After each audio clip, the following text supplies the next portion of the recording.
Los resultados del censo 2024 revelaron que nuestro país vive la tasa de natalidad más baja de los últimos 30 años.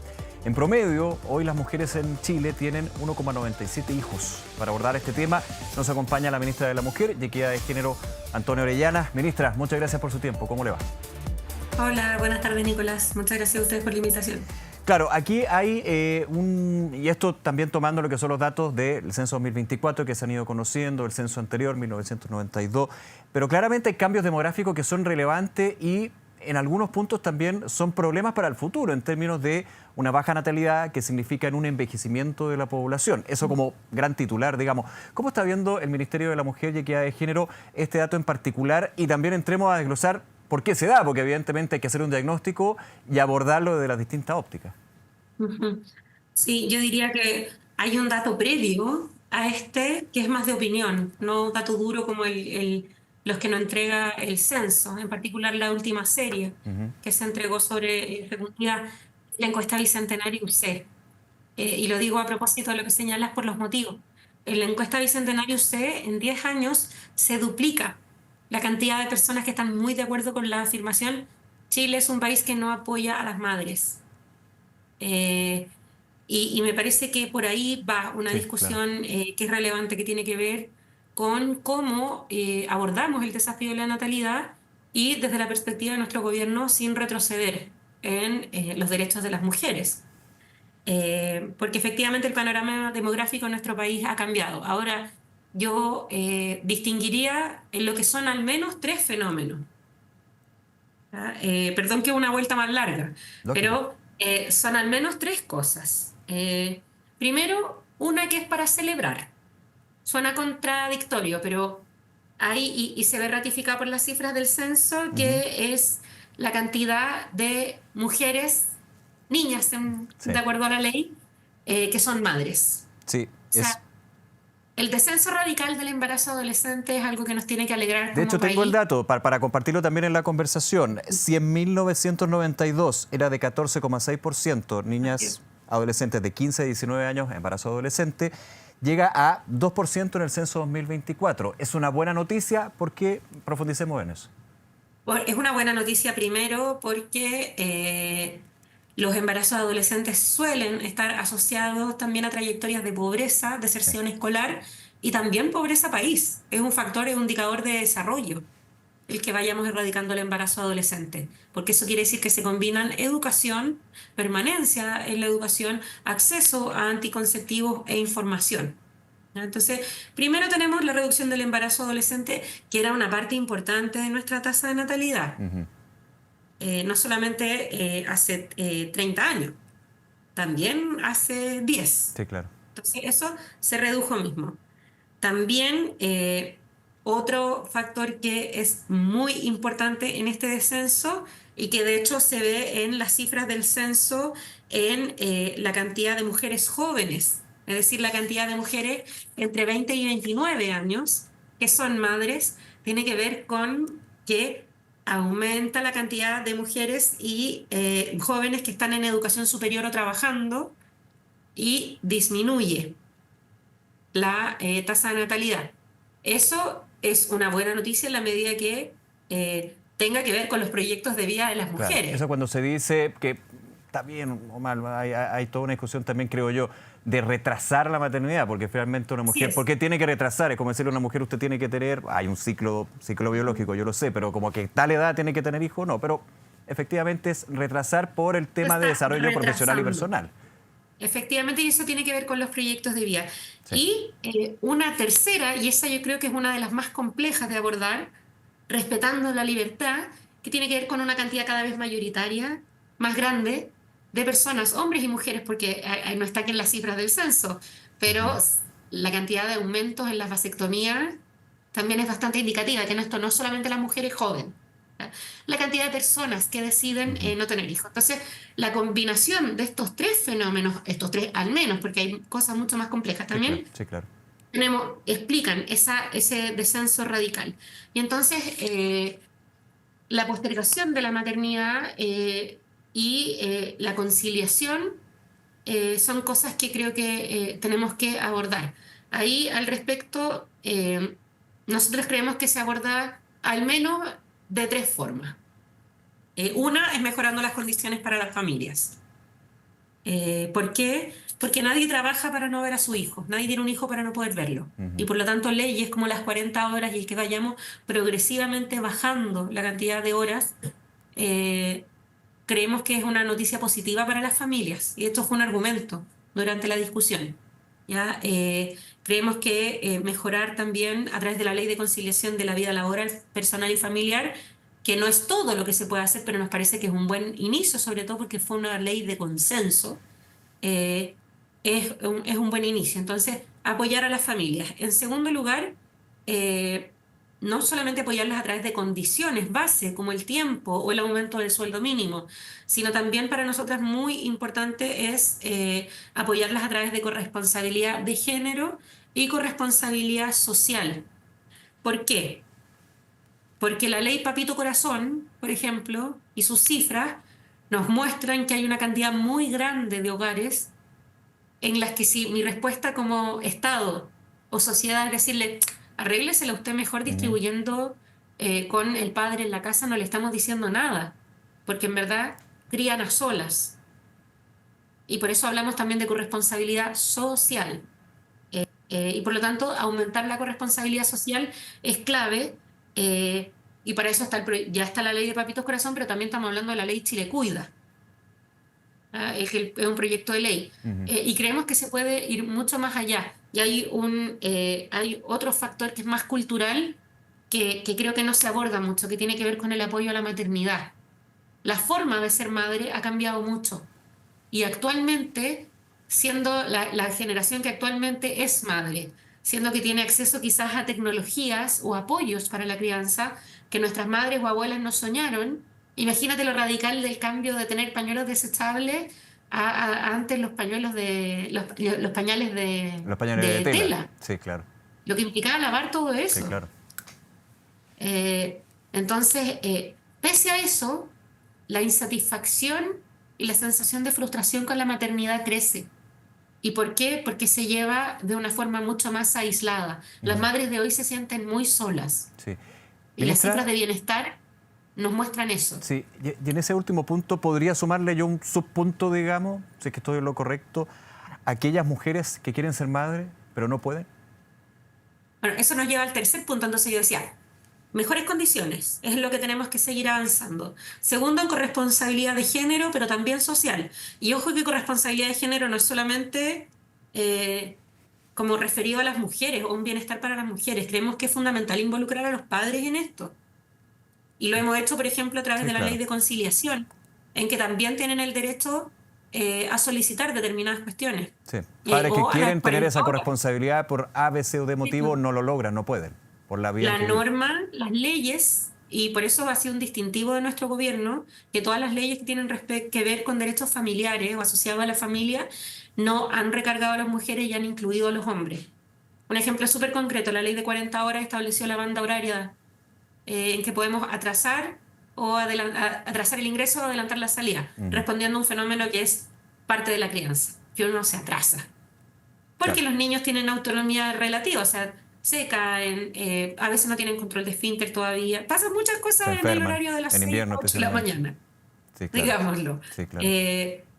Y le hemos entregado ese derecho a los padres y a las madres y a los cuidadores, no importa el género, hasta los 12 años, de los niños hasta los 12 años. Eso es Ujú. crear corresponsabilidad. O, por ejemplo, que en la reforma a la ley sana se ha equiparado los padres que eran viudos o padres solteros, como estaba todo recargado en la mamá, quedaban en mucha desventaja también. Entonces, corresponsabilidad de género también beneficia los derechos parentales de los padres. Y ahora, respecto al punto que tú digas, entonces, mejorar las condiciones de vida, mejorar la corresponsabilidad social y familiar para que la crianza no sea ni un proyecto solitario de la familia, ni tampoco de las madres, ¿ya? Y un tercer punto que es apoyar los distintos proyectos de vida, porque efectivamente hay un punto muy grande de mujeres que quieren ser madres y no pueden. Ahí hemos dado algunos avances como la reciente incorporación del examen de reserva ovárica al FONASA, con cobertura FONASA. Antes era solo de carga de las personas y es bastante caro. Es caro. ¿Ya? Pero también hay que empezar a hablar de educación sexual. Y la gente cuando piensa que educación sexual es solamente para prevenir el embarazo, no, porque cuando hablamos de educación sexual integral, también incluye que las mujeres sepamos, y eso normalmente no lo sabemos, más que por sentido común o lo que saben, lo que nos dicen las mayores, Ujú. que es que efectivamente conforme pasa el tiempo, la tasa de éxito va disminuyendo. Sí, claro. Ahí está el Entonces, ciclo biológico, ciclo natural. así es. Eso es una Y por realidad. supuesto que si yo postergo, tengo que tener la información de que postergando eso va disminuyendo la tasa de efectividad y tenemos ciertamente que avanzar. Y cuando hablamos de derechos sexuales y reproductivos, incluye la planificación familiar, sea para tener hijos o para no tener hijos. Sí. Y algo que para nosotros es fundamental, y yo lo quiero asociar al estudio del economista Dante Contreras, que es lo que se conoce la multa por hijo.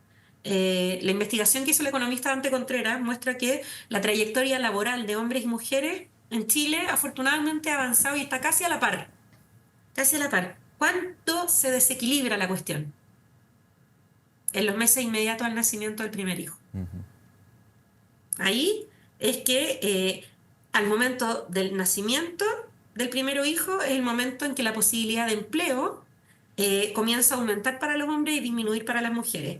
20 meses después del nacimiento, de acuerdo al estudio de este economista, la brecha es de aproximadamente 15 puntos porcentuales. ¿Qué quiere decir eso? Que tenemos todavía un castigo a la maternidad. Y por eso una de nuestras prioridades como ejecutivo, y vamos a empezar esa discusión ahora por fin en la Comisión de Trabajo del Senado, es la agenda de Sala Cuna para Chile. Ese es un punto. Ya Ministra, logramos aprobar modernización. Ujú. y Sala Cuna Universal, la agenda de Sala Cuna, es un tema que en el diagnóstico yo creo que a estas alturas nadie puede ver que para lo que estamos comentando, en términos del dato que entrega el censo, objetivo, digamos, sería un gran aporte justamente para el proyecto libre de las mujeres, poder efectivamente que el Estado y el privado pueda entregar una situación en que efectivamente se puede hacerlo, pues, puedo tener vida personal, vida familiar y vida laboral. Sobre el tema de Salacuna Universal o Salacuna para todas, hay un tema, acá estaba revisando aquí una entrevista, por ejemplo, a la presidenta de la CPC, desde los privados, digamos, que ya va a avanzar en Salacuna. Insisto, el diagnóstico creo que nadie podría decir, no, Salacuna no. Ahora, corrigiendo algunas falencias que tiene el proyecto, dice, y ese es el tema que en el detalle la empresa, el empleador dice, aquí me complica. ¿Cómo lo están viendo ustedes de la discusión? Insisto, no es solamente este gobierno, porque el gobierno el anterior también impulsaba la Sala Cuna Universal y se encontró con trabas. Sí. En particular, ¿qué es lo que estamos proponiendo? Compartir el derecho a la cuna entre padres y madres, uno, Ujú. muy importante para que no tengamos la multa por hijo, pero también la discriminación laboral base a todas las mujeres. Porque cuando no se quiere contratar 20 mujeres, no le preguntan usted es madre o no. Usted es mujer y por lo tanto posiblemente En madre. algún minuto puede llegar a hacerlo, claro. Entonces, eso en primer lugar, compartir el derecho a la cuna entre padres y madres también, porque si queremos que los padres participen de las tareas de la crianza, también la ley tiene que habilitar sus derechos como padres, en tanto trabajadores. Ujú. En segundo lugar, lo que estamos proponiendo es que lo que actualmente ya se gasta, porque no estamos innovando en la obligación del empleador. La sala cuna es una obligación del empleador desde Claro. 1917. Que tiene que pagar, digamos, un monto para efectivamente poder optar a esa posibilidad de Sala La, Cuna. la norma siempre ha dicho es una obligación del empleador. La norma de los 20 es más reciente, no es de 1917, Ujú. pero eso está situado como cargo del empleador desde 1917. Por supuesto que el Estado tiene la mayoría de la matrícula de esa lacuna. Sí. La mayoría de la matrícula de esa lacuna ya la financia el Estado, como a través de DTF, Integre y Junji, que son la mayoría, digo, insisto, de los niños que hoy están en ese sistema. Entonces, también yo llamaría a ponderar cuando se dice que se haga cargo el Estado. Ojo, ojo, ojo. Que la matrícula, la mayoría ya es pública. ¿Ya? Y por lo tanto, lo que estamos buscando es cómo apoyamos a que esa obligación se cumpla para hombres y mujeres, para que terminemos con la discriminación a las madres, Sí. pero también con estándares de calidad. Porque una sala cuna no es solamente un lugar donde yo voy a dejar a un niño, tiene un factor educativo fundamental. Educación temprana, claro. Por eso es que hemos dicho que creemos una Ujú. cotización de un 0,2, un aporte que vaya a un fondo. Y acá no estamos innovando mucho, estamos mirando la ley sana. ¿Por qué? Porque todos, tú y yo probablemente, no me sé la figura contractual tuya, pero todos los que somos trabajadores formales, Ujú. todos y todas, Sí, tengamos hijos o no, aportamos un 0,03% a la ley Sana. ¿A dónde se va eso? Al Fondo Sana. Y el Fondo Sana en casi más de 10 años ha rendido tan bien que nos permitió hace 2 años duplicar la cantidad de días que tienen. Entonces, todos cotizamos a la ley Sana con responsabilidad social, tengamos o no hijos. Afortunadamente, no todos los que tenemos hijos tenemos que usar la ley Sana porque es para enfermedades graves, enfermedad grave. ¿cierto? Pero es también pueden ser padres o Bueno, madres. ministra, Entonces, ha demostrado ser un modelo exitoso. ya. Ahora, no me quiero poner ambicioso, pero uno viendo la experiencia afuera y depende también del tamaño de la empresa, del empleador, uno ve que se ha logrado también abordar pasos bastante más allá. Que no haya que optar el padre y la madre hacia la cuna fuera del lugar de trabajo, sino que en el mismo lugar de trabajo. Lo que evidentemente en términos de aquí, acá, tiempo, es impresionante, me imagino yo. Ahora, estamos hablando de otra economía, de una discusión que ha llevado muchísimo tiempo, con otras. ¿Estamos muy lejos, por ejemplo, de esa posibilidad? ¿O me puse Hay muy empresas que ambicioso, tienen digamos? esas vacunas anexas Ujú. en Chile, pero eso depende también de cómo ha ido optando la empresa a cumplir su Sí. obligación. Hay Con multinacionales el que lo aplican sistema que porque estamos, tienen esta mirada desde el país de origen, que es una política pública establecida, digamos, o por porque ejemplo. también eran empresas más antiguas que Mm, crearon, que construyeron su fábrica con esto, pasa con algunas empresas antiguas en nuestro país, ujú. o por ejemplo la HS. La Asociación Chilena de Seguridad ha hecho un Sí. gran esfuerzo por tener salas cunas anexas. Yo he visitado la suya, por eso lo digo en el marco de la discusión de este proyecto de ley. Entonces, hay una forma muy variada, ¿ya? Hay una forma muy variada en dar cumplimiento. Nosotros estamos proponiendo una que ordena todos los recursos que ya se gastan, porque digamos que esto ya está integrado en los ajustes de finanzas de las empresas de más de 20 trabajadoras, pero sobre todo ya está causando un impacto en productividad y crecimiento en nuestro país. Porque eso lo ha dicho claramente la OIT, el impacto que tiene cada punto de empleo formal de las mujeres, y la norma de sala cuna es el principal factor de informalidad, de acuerdo a distintos estudios, es que crece todo el país. Entonces, esto no es solamente una cosa de las empresas, es un Ujú. desafío país. Y cuando hablamos del impacto posible de reformas legales, no hay ninguna reforma, ni siquiera la de permisología, perdón, pero no hay ninguna reforma que vaya a tener tanto impacto en la formalidad y en el crecimiento como una reforma de esa cuna. Lo ha dicho la OCDE, lo ha dicho la OIT, es un impacto tremendo el que podría tener en nuestra economía solamente incorporar un punto por ciento, o sea, 1% más de mujeres en la tasa de empleabilidad. Ahora, por supuesto que va a requerir un debate en el que esperamos que todos se hagan parte y hay legítimas observaciones por parte del sector privado, Ujú. no solamente de las grandes empresas que representa la CPC, sino también, yo recién ahora, y me atrasé por eso, estábamos en reunión con la red Párvulo, que es de pequeños jardines infantiles y sala cuna privados, que no son grandes empresas y al mismo tiempo son pymes, pero también son sostenedores de sala cuna, ¿ya?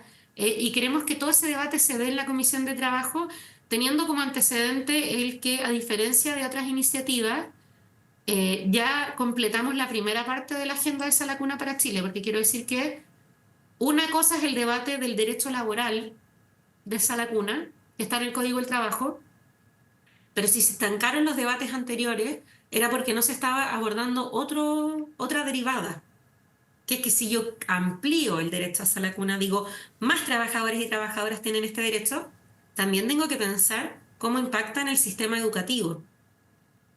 Y eso era algo que no se había abordado y que como Ejecutivo propusimos el año pasado a través del proyecto de ley de modernización parvularia que fue aprobado la semana pasada y que esperamos promulgar la próxima semana. Ujú. Porque, como decía, si yo amplío la cantidad de niños que tienen este derecho, vamos a necesitar más matrícula, Sí, claro. vamos a necesitar un sistema más eficiente, vamos a necesitar fiscalizar que sea de calidad, porque Chile ha sido un referente de calidad en la región respecto a nuestra educación parvularia, tiene tremendos desafíos, por supuesto, pero también ha tenido un impacto en el desarrollo de nuestro país, la calidad de nuestra educación inicial. Y eso no lo podemos perder por ampliar el derecho. Sí. Entonces, creemos que, a propósito de por qué no se había logrado avanzar antes, creemos que un punto importante era que se abordara lo educativo. Y eso lo hemos podido avanzar y ya es ley con el Claro. apoyo del Congreso, por supuesto. Ministra Orellana, nos quedan unos minutos, pero quiero llevarla a otro tema y importante también en estos tiempos electorales contrastar declaraciones de candidatura. Y me voy a quedar con una específicamente que es del candidato Johannes Kaiser, quien en entrevista en Radio Cooperativa aseguró que con la ley Karin aumentó el desempleo femenino. Para ponerlo también en la mesa, los periodistas en el minuto le preguntan ¿cuáles son los datos? No lo sé. Eso fue parte de la entrevista. Ahora, le pregunto a la ministra de la Mujer, ¿es efectiva esa afirmación que hace el candidato del Partido Nacional Libertario? A ver, ¿qué nos dicen los datos de los últimos meses desde la vigencia de la ley Karin? Uno, la participación laboral femenina se mantiene. Dos, que es otra cifra que se puede obtener a través de nuestro sistema estadístico, no han aumentado las desvinculaciones de mujeres. Ya.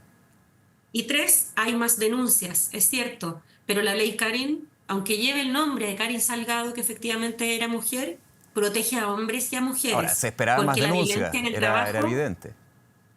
se sufre, digamos, también por parte de los hombres. Efectivamente, el acoso sexual tiene una tasa de denuncia más alta de mujeres, pero el maltrato laboral, sobre todo también entre pares, es algo que también sufren mucho los hombres. Ahora, mirando el dato, la verdad es que el dato mata el relato, porque no ha aumentado la desocupación femenina, ha subido la formalidad femenina y no han aumentado las desvinculaciones. Así que yo la verdad no sé de qué dato saco esa afirmación. Ahora, ¿y esto usted cree que también, más que cree, lo ve de alguna manera? Y me quedo con lo que dice Johannes Kaiser, pero estamos en tiempo de programas de gobierno donde efectivamente el rol de la mujer en la sociedad, la situación, lo que estábamos hablando también de la baja en la natalidad, pasar de una carga a la mujer a dar las condiciones para que esto cambie. ¿Qué espera usted también de la discusión? No me estoy metiendo a quién por voto, nada, ni siquiera eso, sino cómo se debería abordar el tema. Y se lo pregunto también desde el rol que tiene el Ministerio de la Mujer. Vuelvo a Johannes Kaiser. Él ha planteado públicamente varias veces que debería pasar a ser una subsecretaría con trabajo y con otras dentro del Ministerio de Capital Humano y que de alguna manera así funcionaría mejor el rol. Lo pongo así. Esto también podría ir a otras candidaturas. También se pueden extraer datos. A ver. Y si miramos los datos de los países que no tienen mecanismos nacionales de adelanto de las mujeres, que es el nombre que en literatura comparada de países, la verdad es que las mujeres no están mejor en esos países. Y en los países donde se han eliminado, no ha mejorado ni la tasa de violencia contra las mujeres, ni la eficacia de los programas de empleo, ni tampoco las condiciones de vida globales de las mujeres. No hay ningún índice que sustente. Por el contrario, si comparamos cómo vivimos las mujeres, el Ministerio de la Mujer es reciente en la historia del CERNAMED, que es el CERNAM, que era el Servicio Nacional, tiene claro. Desde el retorno a la democracia. Pero comparemos cómo vivíamos las mujeres y los derechos que teníamos antes de que existieran estos mecanismos. No teníamos derecho al divorcio, la violencia intrafamiliar no era ni siquiera delito, no se cuantificaba siquiera. ¿Pero fue por la creación de un ministerio o sí, por el ingreso de leyes justamente que abordaban esos temas? Desde la institucionalidad. Bueno, si miramos el ingreso de esas leyes, muchas de esas leyes fueron motivadas por datos que levantaba el CERNAMEG, el CERNAM en su época.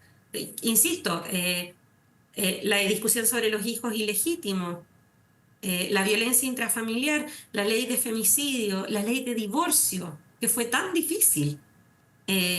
Fueron leyes que partieron también por presiones que levantaba el Servicio Nacional de la Mujer, luego CERNAMEC, luego Ministerio de la Mujer. Hay toda una historia ahí.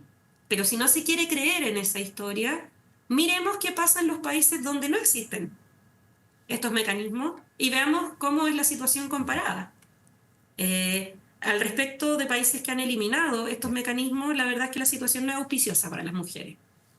Ministra Antonia Orellana, nuevamente agradecerle su tiempo y poder conversar de todos estos temas. Que esté muy bien. Muchas gracias a ustedes, que tengan Hasta luego, un buen fin de semana. Gracias, igual.